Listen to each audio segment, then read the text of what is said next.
भारत माता की, भारत माता की, भारत माता की, वंदे वंदे वंदे। भारतीय जनता पार्टी काशी क्षेत्र के इस बूथ अध्यक्ष सम्मेलन में मुख्य अतिथि के रूप में उपस्थित देश के यशस्वी रक्षा मंत्री माननीय श्री राजनाथ सिंह जी, भारतीय जनता पार्टी के प्रदेश के कर्मठ अध्यक्ष माननीय श्री स्वतंत्र देव सिंह जी, उत्तर प्रदेश सरकार में मेरे वरिष्ठ सहयोगी उप मुख्यमंत्री श्री केशव प्रसाद मौर्य जी, केंद्रीय मंत्री और भारतीय जनता पार्टी के पूर्व प्रदेश अध्यक्ष माननीय डॉक्टर महेंद्र नाथ पांडे जी, उत्तर प्रदेश की सह प्रभारी माननीय सरोज पांडे जी, प्रदेश संगठन के महामंत्री श्री सुनील बंसल जी, क्षेत्रीय प्रभारी और माननीय सांसद श्री सुब्रत पाठक जी, क्षेत्रीय अध्यक्ष श्री महेश चंद्र श्रीवास्तव जी, उत्तर प्रदेश सरकार में मेरे सहयोगी मंत्रीगण श्री राजेंद्र प्रताप सिंह मोती सिंह जी, अनिल राजभर जी, डॉक्टर नीलकंठ तिवारी जी, रविंद्र जायसवाल जी, गिरीश चंद यादव जी, सुरेश पासी जी, रमाशंकर सिंह पटेल जी, संगीता बलवंत बिंद जी, माननीय सांसद श्री संगमलाल गुप्ता जी, श्रीमती केसरी देवी पटेल जी, श्री बीपी सरोज जी, रमेश बिंद जी, सीमा द्विवेदी जी। आज के इस कार्यक्रम में सभी माननीय विधायकगण, विधान परिषद के सभी माननीय सदस्यगण, भारतीय जनता पार्टी के प्रदेश क्षेत्र और जनपद से जुड़े हुए सभी पदाधिकारी और प्रत्येक बूथ से उपस्थित भारतीय जनता पार्टी से जुड़े हुए सभी सम्मानित बूथ अध्यक्षगण, उपस्थित भाइयों बहनों, मैं सबसे पहले आप सबकी ओर से देश के यशस्वी रक्षा मंत्री माननीय श्री राजनाथ सिंह जी का हृदय से स्वागत करता हूं, अभिनंदन करता हूं। ये जौनपुर की धरती है, काशी क्षेत्र का एक महत्वपूर्ण जनपद है और जौनपुर स्वर्गीय उमानाथ सिंह जी की कर्म भूमि रही है, जिन्होंने राष्ट्रवाद के लिए समाजवादी पार्टी की गुंडागिर्दी के खिलाफ ही अपनी शहादत दी थी। उनकी शहादत और उनकी जन्म की इस भूमि को कोटि कोटि नमन करते हुए मैं इस अवसर पर आयोजित बूथ अध्यक्ष सम्मेलन में आप सभी कार्यकर्ता भाइयों बहनों का भी हृदय से स्वागत करता हूं, अभिनंदन करता हूं। भाइयों बहनों, भारतीय जनता पार्टी का प्रदेश का यह चौथा क्षेत्र स्तर का बूथ अध्यक्ष सम्मेलन चल रहा है और हर एक बूथ अध्यक्ष सम्मेलन अपने आप में उत्तरोत्तर उत्साह के साथ आगे बढ़ता हुआ एक नए उमंग के साथ, एक नए उत्साह के साथ 2022 में भारतीय जनता पार्टी की जीत की उतनी ही मजबूती के साथ गारंटी देते हुए दिखाई दे रहा है जो 2019 में, 2017 में और 2014 में उत्तर प्रदेश के भारतीय जनता पार्टी के कार्यकर्ताओं ने भारतीय जनता पार्टी को प्रचंड बहुमत से प्रदेश के अंदर भारतीय जनता पार्टी के पक्ष में सीटें देकर के एक बेहतरीन जीत दिलाई थी। स्वाभाविक रूप से 2022 का चुनाव देश और दुनिया के लिए आकर्षण का केंद्र बन रहा है और कौतूहल और आश्चर्य का विषय भी, कौतूहल और आश्चर्य इस बात को लेकर के जितने भी भाजपा विरोधी हैं और अब तो ये विरोध उस हद तक जा चुका है कि जितने भी भारत विरोधी तत्व हैं वे सब एक और ध्रुवीकरण उनका हो रहा है और दूसरी तरफ आप सबके नेतृत्व में, प्रधानमंत्री मोदी जी के मार्गदर्शन, उनके नेतृत्व में भारत की आन मान और शान की रक्षा करने वाले एक एक कार्यकर्ता मिलकर के भारतीय जनता पार्टी को जिताने की पूरी प्रतिबद्धता के साथ आज इस पूरी लड़ाई में राष्ट्र सापेक्ष और राष्ट्र निरपेक्ष उन लोगों के आमने सामने इन पूरी लड़ाई उधर सिमटती हुई दिखाई दे रही है। आपने पिछले दिनों कुछ बयान पढ़े होंगे। एक तरफ पूरा देश प्रधानमंत्री मोदी जी के नेतृत्व में भारत की अखंडता के प्रतीक, भारत के गणराज्य भारत के शिल्पी लौह पुरुष सरदार वल्लभ भाई पटेल की जयंती के कार्यक्रम के साथ जुड़ा हुआ था और उस जयंती के कार्यक्रम के माध्यम से लौह पुरुष सरदार वल्लभ भाई पटेल को सम्मान दे रहा था। दूसरी तरफ आपने वे स्वर भी सुनाई दे होंगे जिन्होंने राष्ट्र नायक लौह पुरुष सरदार वल्लभ भाई पटेल से राष्ट्र तोड़क जिन्ना की तुलना करके भारत को और भारत के प्रत्येक राष्ट्रभक्त को अपमानित करने का कार्य किया था। हम सबको भूलना नहीं चाहिए, ये राष्ट्र तोड़क तत्व ये वही लोग हैं जो 2017 के पहले सत्ता रहने पर दंगों के माध्यम से प्रदेश के अंदर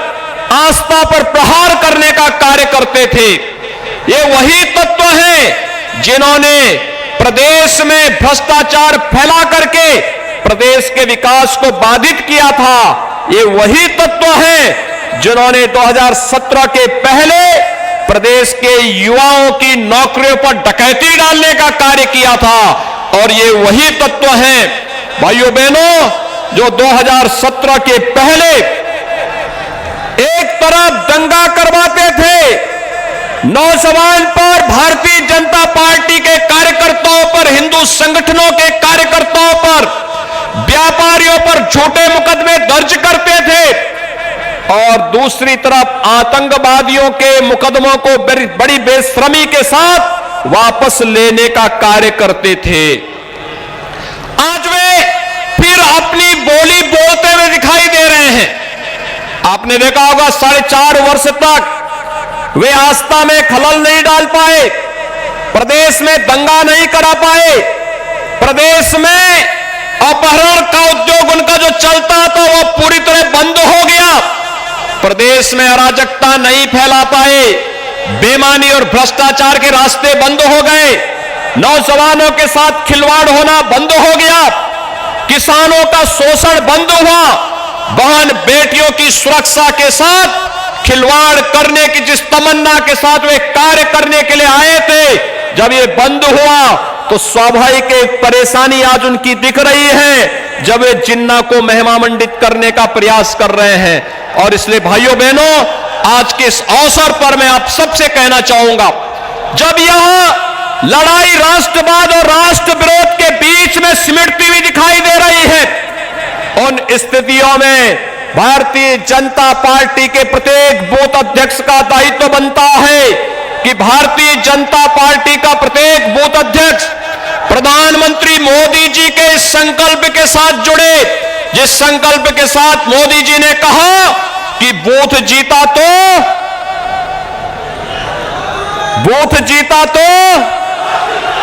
चुनाव जीता। भाइयों बहनों, ये बूथ जीतने की लड़ाई यहीं तक सीमित नहीं होगी। कोरोना कालखंड में आपने देखा होगा, आज जो कांग्रेस, सपा, बसपा के लोग आपके पास आएंगे, जनता के बीच जाएंगे, एक एक जनता को जागरूक करके बताने की आवश्यकता है कि पूछें ये लोग उस समय इस बारे में उनसे पूछें कि कोरोना में जब केंद्र और प्रदेश सरकार जनता की सेवा कर रही थी, उनका फ्री टेस्ट, फ्री उपचार, फ्री में राशन और भाइयों बहनों फ्री में वैक्सीन, सबको वैक्सीन देने का कार्य कर रही थी, तब ये लोग कहां थे? तब इन्हें पूछा जाना चाहिए, तब ये लोग कहां थे? स्वाभाविक रूप से उस समय एक प्रश्न खड़ा होगा कि उस समय इनका कहीं अता पता नहीं था, न कांग्रेस थी, न सपा थी, न बसपा थी, न कोई अन्य दल था। क्या इनमें से किसी का अता पता था? भाइयों बहनों, कोरोना कालखंड में 2020 से मार्च 2020 से क्या, चाहे वह पहली लहर रही हो या दूसरी लहर रही हो, क्या इन दोनों लहरों के दौरान आपको क्या कहीं पर सपा, बसपा, कांग्रेस या इन दलों में से किसी नेता को जनता की सेवा करते हुए आपने देखा? आपने देखा किसी को? यह दिखाता है कि जनता की पीड़ा के साथ ये लोग कभी भी अपने आप को नहीं जोड़ सकते। ये होम आइसोलेशन में थे, और जो लोग होम आइसोलेशन में थे, इनको चुनाव में भी होम आइसोलेशन में ही डालने की आवश्यकता है। दूसरा, आपको याद होगा कि ये सब फ्री देने के साथ, ये तो महामारी के दौरान भी भारतीय जनता पार्टी की केंद्र और प्रदेश सरकार ने फ्री में राशन देने की व्यवस्था की, और इस राशन की व्यवस्था को 2020 में 8 महीने तक और 2021 में यह होली से लेकर दीपावली तक, और अब दीपावली से फिर होली तक इसको बढ़ाने का भी निर्णय लिया गया है। और राज्य सरकार ने तो तय किया है, केंद्र सरकार ने इसे होली तक पहुंचाने की व्यवस्था की। राज्य सरकार ने भी तय किया है कि दीपावली से होली तक खाद्यान्न के साथ साथ 1 किलो दाल, 1 किलो खाद्य तेल, 1 किलो नमक की व्यवस्था भी हर एक लाभार्थी को देने की व्यवस्था करेगी, जिससे कोई भी गरीब इस महामारी के दौरान भूखमरी का शिकार न होने पाए। भाइयों बहनों, ये जो कार्यक्रम चल रहे हैं, ये सरकार की संवेदना को व्यक्त करते हैं। आज विकास की योजनाएं हो, लोक कल्याणकारी योजनाएं हो, सुरक्षा का एक बेहतर वातावरण है। यही माफिया, यही अपराधी पहले सिर पे चढ़ करके कहीं ना कहीं अपहरण करते थे, लूटपाट करते थे, सार्वजनिक जमीनों पर कब्जा करते थे। आज माफियाओं के साथ क्या हो रहा है? बुलडोजर चलते हुए देखा है ना? प्रदेश के अंदर जब माफियाओं की छाती पे बुलडोजर चलता है, कैसे लगता है? अच्छा लगता है? अच्छा लगता है कि जोरदार लगता है? ये चलना चाहिए। तो चलने के लिए बूथ की मजबूती होनी चाहिए। क्या होनी चाहिए? बूथ जीतेगा। दोनों हाथ उठा करके जोरदार तरीके से बोलिए, बूथ जीतेगा। और जोर से बोलिए, बूथ जीतेंगे। आज के इस अवसर पर मैं आप सबका एक बार फिर से अभिनंदन करता हूं, माननीय रक्षा मंत्री जी का स्वागत करता हूं। और भाइयों बहनों, अभी से अपने अपने बूथों का प्रबंधन करने की दिशा में आप सब अग्रसर होंगे, इस विश्वास के साथ आप सबके प्रति मैं अपनी शुभकामनाएं भी व्यक्त करता हूं। धन्यवाद। जय हिंद, जय जय श्री राम।